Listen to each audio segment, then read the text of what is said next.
International Relations podcast number 10, Poststructuralism. As I've said before, there are substantial similarities and differences between critical theory and poststructuralism. They share a lot of similar analysis. The idea that reality is not what it seems, that it's a naturalized version of a certain constellation of being that happens to be the way it is, that came out of a historical context, that has grown in a certain way. And if we were able to look at that properly, we would probably be shocked, because we are in many ways desensitized to the amount of violence and power that comes with it. So the purpose of both is to sort of denaturalize a social order that comes across to us as relatively natural, the way things are. The differences between them lie in their origin and in their solution. As we will see, poststructuralism is less optimistic about finding solutions than critical theory is. And poststructuralism has a different set of origins that creates a specific sensibility to the problems at hand. Poststructuralism is often called postmodernism. Those words are often confused or used interchangeably. For the sake of IR, usually we refer to it as poststructuralism, indicating that postmodernism generally tends to be used more for the literary side school of criticism, more for humanity's approach towards the world, whereas poststructuralism is something more of a social theory. But it has to be said, this distinction is relatively arbitrary. They refer to largely overlapping sets of practices. In each case, both postmodernism and poststructuralism are a response to theories of language that came up in the 1910s and 1920s and that have been called structuralism. You have to think here about the linguistic theories of Saussure, Althusser, and psychoanalysis of Lacan. The idea that they shared in common, despite all of their differences, is that language is not simply a thing that refers to an object out in the world, but rather that language is a system of elements that refer to one another and that close a whole way of being, so that we don't use language for our purposes, but basically that language shapes who we are. It is a structure that we live in, so that our social world comes to be structured through our language, even though we might have the perception that we use language differently. Poststructuralism tries to break away with structuralism because of structuralism's determinism. For structuralism, it's very difficult to understand change if we are just stuck in the language that we have. Poststructuralism tries to bring in new accounts of agency, of change, of dynamism, but still maintaining the importance of language. So centrally in the analysis of poststructuralism is the idea that language is the house that we live in, to paraphrase Heidegger, meaning that we have no access to the world other than to language. We cannot see, grasp, or act outside of the language that we have. And that means that in a very real way, reality is textual. And reality consists out of multiple narratives and discourses that create a meaningful world to us. And we can only work with that narrated world. But the problem for poststructuralists is that the narrations and the discourses that make up our world always come with an element of power. But because we've become so accustomed to them, we fail to experience that power. we fail to see that which has become absolutely normal to us in our everyday speaking the world into existence generates winners and losers. An important element of poststructuralism and postmodernism is what has been labeled its incredulity towards meta-narratives. Meta-narratives are narratives that hold together narratives, so to say. Right? They are storylines that give meaning to our collective being. And as such, they function as cornerstones for our culture. They are the stories that we have that give meaning to our being. And those do not necessarily have to be very traditional stories. They can be modern stories. But they are the stories that we hinge our everyday experiences upon. So they are meta-narratives. They are not stories about things, but rather interpretive frameworks that allow us to give meaning to our experiences. Those meta-narratives are naturalized. We do not experience them as narratives. We experience them as real. And this is where the problem lies for the post-structuralist. We understand the reality of the world not as through the stories that we tell, but rather as objectively real, so to say. Creating a virtual reality of truth in a reality that is otherwise just built in language. So, to just give some example of Western meta-narratives, religion is often cited as one of the biggest cornerstone meta-narratives that we have. And in the West, of course, that is Christianity. What is important here is, however, not that Christianity or religion is a story about God and Jesus, right, or even about salvation, but the terms that this story brought us.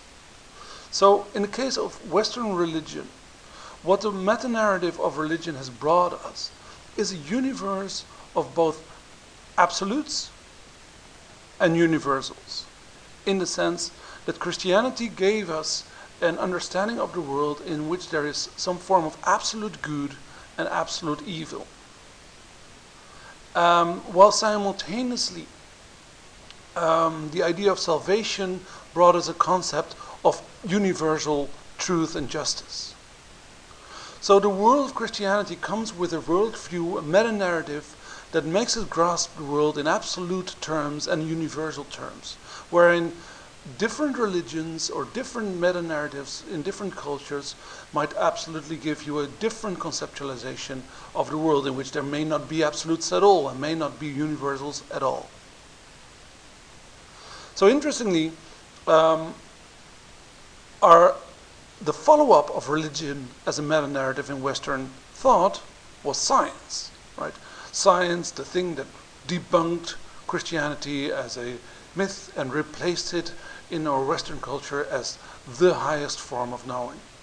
And it's very interesting to note that science, just like religion in the West, upholds concepts such as absolutes and universals, and therefore isn't all that different from its predecessor. It creates a universe in which, once again, we think in terms of absolute true and false and universal, the universality of the truth that we find.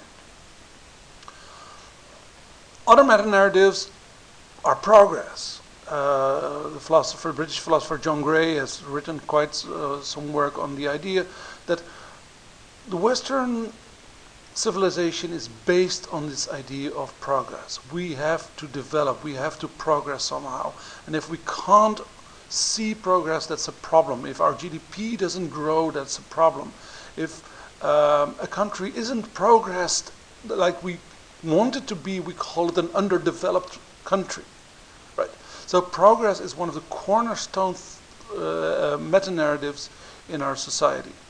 Others could be individualism, freedom, justice, instrumentalism. Think about a free market, how our individual freedom comes expressed in an instrumental use of each other and everything that we encounter by buying it and selling it on a marketplace. So, poststructuralism is about fighting meta-narratives. But how do we deal with it? Because in contrast to critical theorists who argue that we might be able to correct the way in which the Western meta-narrative of the Enlightenment has gone wrong, poststructuralists are very skeptical of replacing one meta-narrative with another. We'll always be stuck with this idea that we have access to truth through a narrative that we don't see anymore. So replacing one meta-narrative with another is not an option, and this is why and how they diverge from critical theorists. It also isn't the point that there is something fundamentally wrong with having meta-narratives. It is not as if poststructuralists have this idea that we could do without somehow. But the problem lies with what they call reification. The fact that we mistake them to be reality, and that therefore we lose sight on the power relations that they produce. They create winners and losers. So, the solution for poststructuralists is to try to deconstruct meta-narratives as much as possible. Deconstruction, a phrase that has been coined by Jacques Derrida, a French postmodern thinker, who coined it as deconstruction if there is such a thing, pointing towards the fact that even a word like deconstruction might be reified in something real, and we should be careful about that. But deconstruction basically means the denaturalizing of the meta-narratives that we have and that we find. Trying to see as much as possible behind the veil of the language that we use on an everyday basis. And there is a strong awareness among poststructuralists that, of course, this is going to be a very limited operation. We have very limited access to seeing beyond our own language. But it doesn't mean that we can't try, and that doesn't mean that we can't succeed, at least to some degree. Important here is to reiterate the importance of power. Traditional conceptualization in IR of power is coercion. We force someone to do what he or she would otherwise not have done. Right? So power is a top-down practice of coercion. For poststructuralism, power is much more invisible and powerful. From a post-structuralist approach, power is the ability to determine what is normal. Right? If you are able to naturalize a particular social order that creates whole bunches of losers and winners, and you have the ability to make everybody understand that order as the natural order, completely normal, then your power is almost limitless. Obviously, in this conceptualization, power doesn't come from individuals or elites.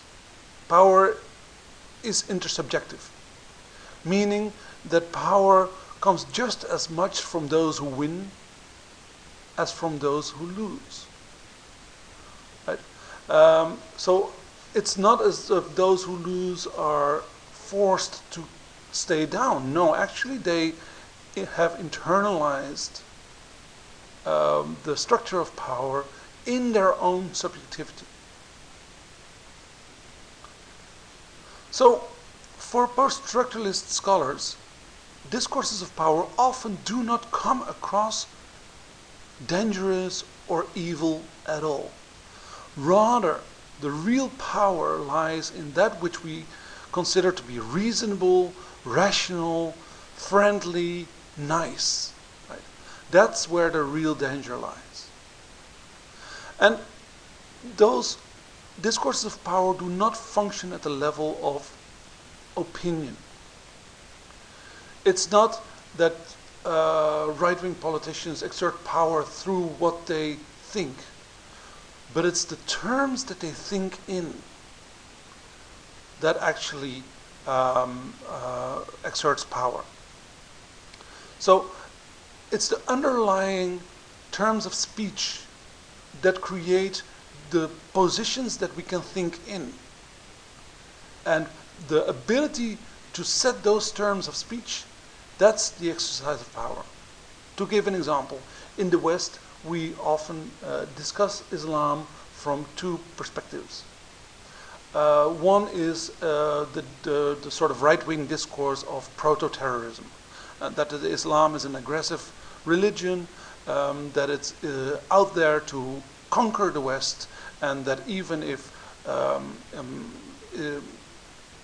Islamic people may come across as nice and good-willing, that is because they are proto-terrorists and they haven't come to their full bloom as enemies of the West. The other discourse that we have in the West is that, well, no, Islamic people aren't evil at all, and there's nothing intrinsically wrong with Islam, except that it's sort of still lagging behind a little bit in the areas of civil engagement, emancipation, etc., etc. So for the left-wing perspective on Islam, the right is completely wrong. Islam isn't intrinsically proto-terrorist, but rather there are issues with emancipation and Enlightenment thinking.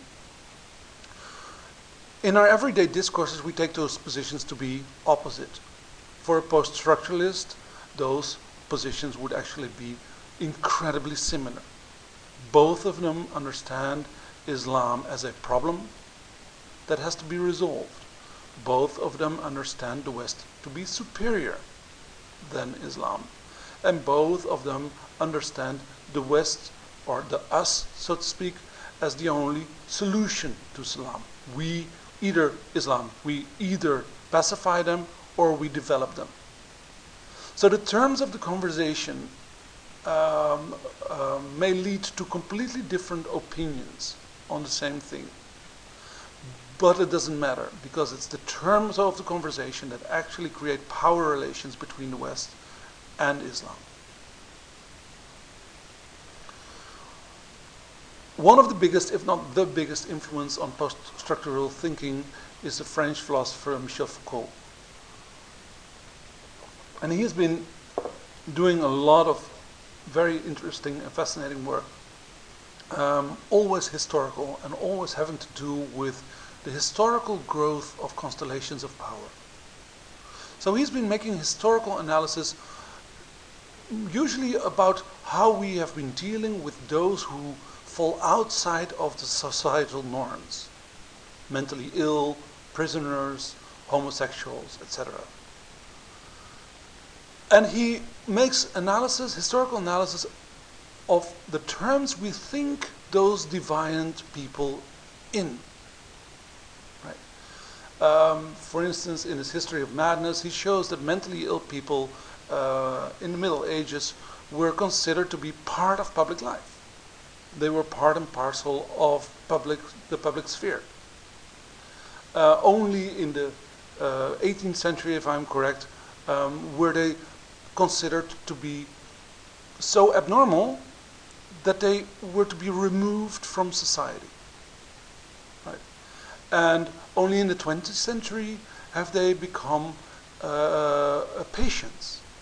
Not rather crazy people, but people that suffer from a medical issue. So throughout history, we have been thinking mentally ill people in different terms and treating them accordingly. He does this for all kinds of categories of outliers. And he shows that throughout the development of Western modern society as we know it now, we've been moving from a a certain starting point in dealing with the non-normal towards an increasing system of surveillance and disciplining of the subject, of the abnormal. So all those stories that he writes sort of concur with the idea that modern institutions are all about measuring and judging deviance. It's all about how do you relate to the norm and how can we make you relate better to the norm. So think about education. The fact that you get grades in education is all about setting a norm of who you should be.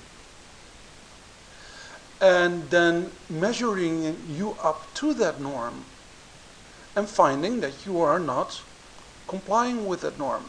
That is a bad thing. That needs to be evaluated and it needs to be addressed. Right? And the whole purpose of doing this time and time and time again is actually that at some point in time the educational institution can let go of telling you that you are not upholding the norm because you have internalized that norm. You have become that norm. Right? And then you know yourself that you should do better. So in this way, surveillance even moves to self-surveillance.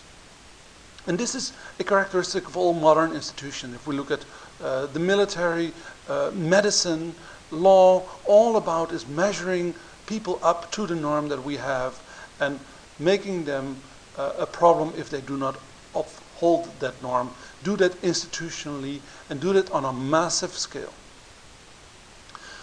And what Foucault tries to produce here is what he calls a genealogy of subjectivity. Meaning that we may think that we are free agents, but in fact we've been shaped by this constant surveillance to the point that we've become self-surveilling subjects. We've taken over the position of the state itself, right? And actually we are constantly being disciplined in upholding the norm and not being an outlier. And we just don't realize it. Our subjectivity, our perception of the world is one in which we feel free to act and do whatever we want because we've stored our self-surveillance somewhere in our subconscious, so to say. Foucault works this out more dramatically in his analysis of the Panopticon. Panopticon was a structure that was proposed by the British utilitarian Bentham. It is a model for a prison in which all prisoners are put in cells in a circular structure in which the walls is based off cells. In the center of the structure you would find a watchtower. The idea was that the prisoners would not be able to see the person in the watchtower, but the person in the watchtower would be able to see the prisoners whenever he wanted. So the result is that the prisoner would never know when he would be being watched.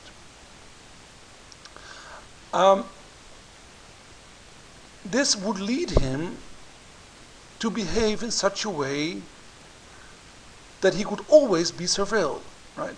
So he would stop doing bad things because he could always be watched and he could never be sure that he wouldn't be watched.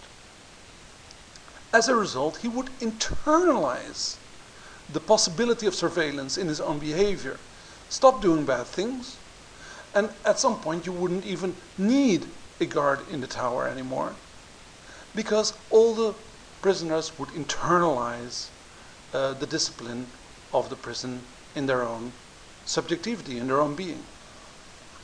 So this is roughly a good example of Foucault's account of societal violence.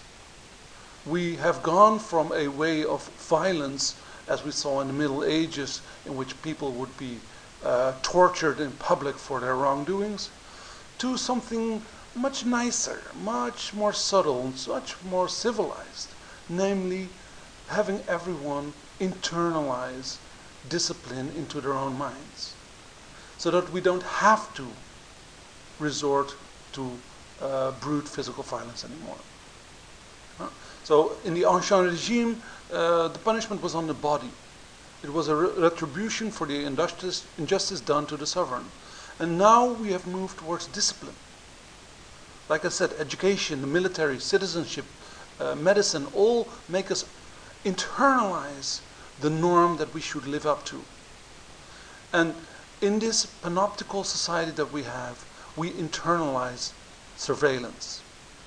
And a good example of how we play that nowadays is social media, in which we constantly self-surveil ourselves, constantly check whether we still uphold to the norm, look at the numbers of likes that we have on Facebook. We are careful sending out certain things in massive emails because that might be read by person that we don't want that to read, etc., etc. We're constantly taking the eyes of the others to measure ourselves in. And everything is about fitting in. Another thinker that is important in IR poststructuralism is Jean Baudrillard, who has argued that in our postmodern times, reality has, in a way, ceased to exist. All that we have access to, according to Baudrillard, is mediated, comes to us through television, through the media, through books, through stories, etc., etc. And therefore reality has become a form of text that can be twisted, can be scripted, can be framed. So for Baudrillard, media becomes to define reality by defining what can be seen and the terms that we see it in. So in a series of famous essays during the Gulf War of 1991, the first essay is titled "The Gulf War is Not Going to Happen," and the second is titled "The Gulf War Isn't Happening," and the third one is titled "The Gulf War Hasn't Happened." He argues that wars do not longer take place. In fact, they have been replaced by media events, pictures, opinions, experts on CNN, etc., etc. And we're bombarded, literally bombarded in a sense, by messages, by hypes, by the news, by instantaneous information, etc., which has come to be completely torn away from the experience of war altogether. It has become the replacement of war. It has become a virtual warfare. And this is not just a representation of the war as it's going on. No, actually it can't be separated from that anymore. Virtual warfare has come to define the actors, the processes, the ethics of the warfare. Making warfare always technical, always dehuman. And we don't see blood anymore. It always makes warfare, or at least our warfare, always just, etc. An important theme that IR poststructuralism picks up is the idea of the self and other. And this basically takes international relations to be something of the politics of cultural encounter.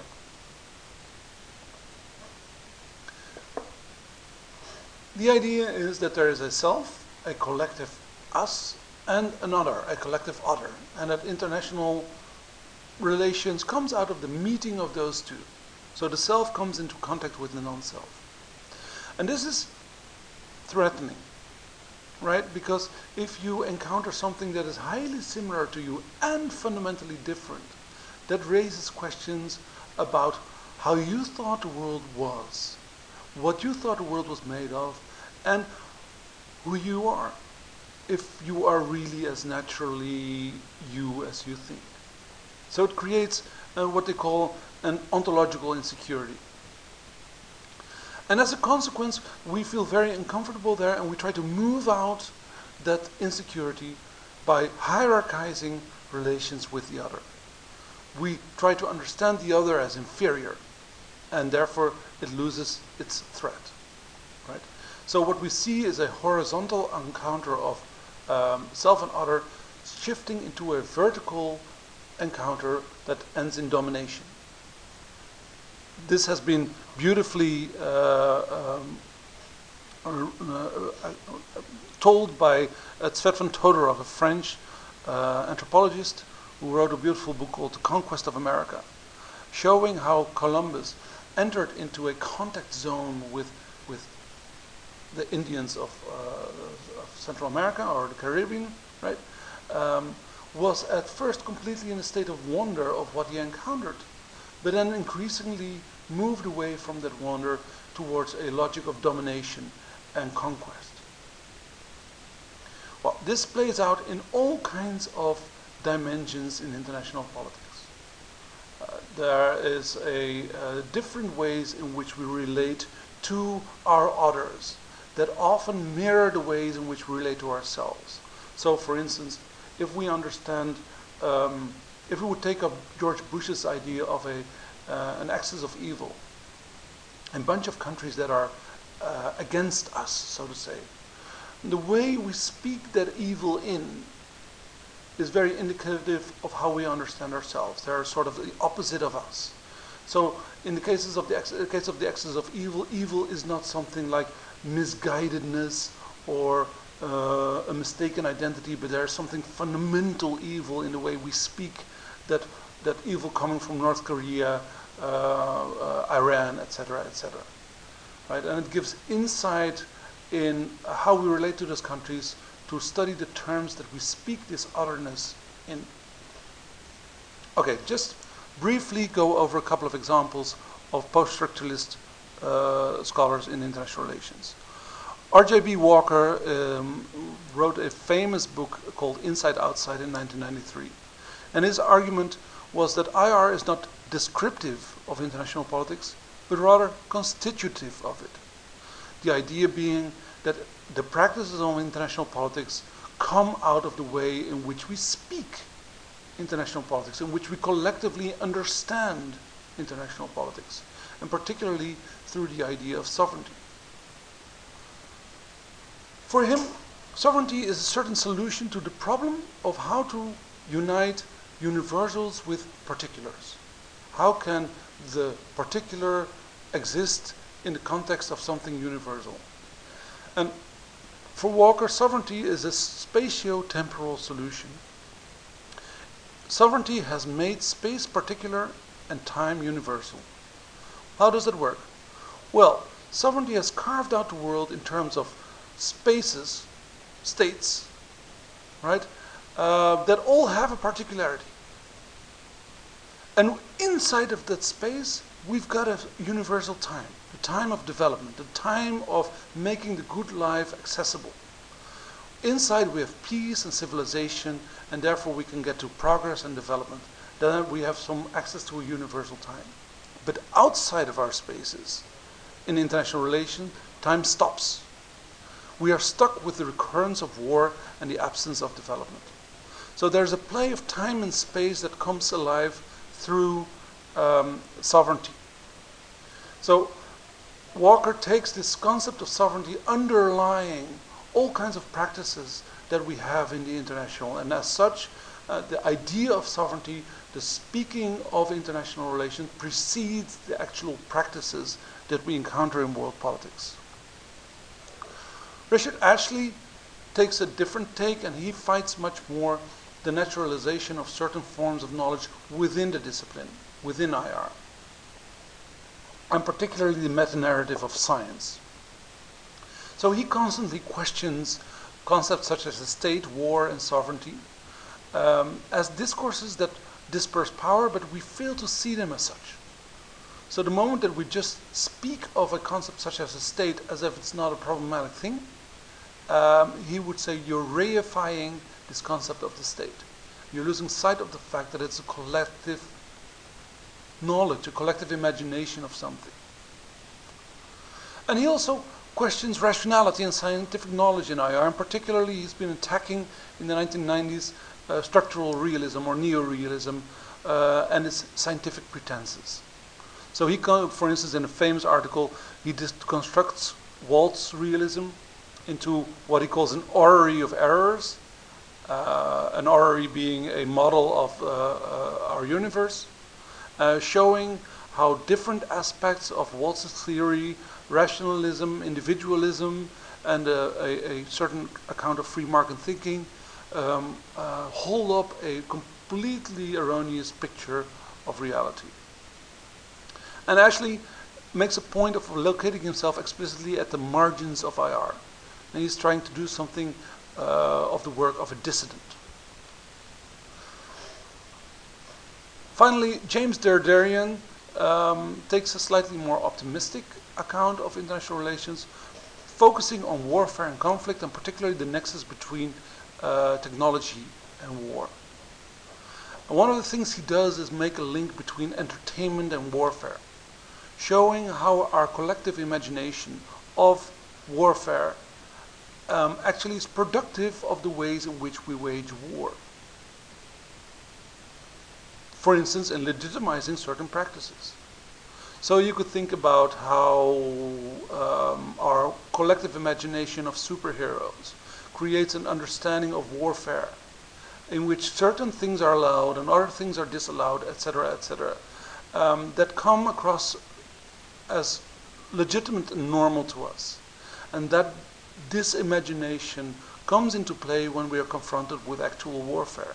And it makes us understand certain kinds of warfare as legitimate and illegitimate, just and unjust, etc., etc., etc.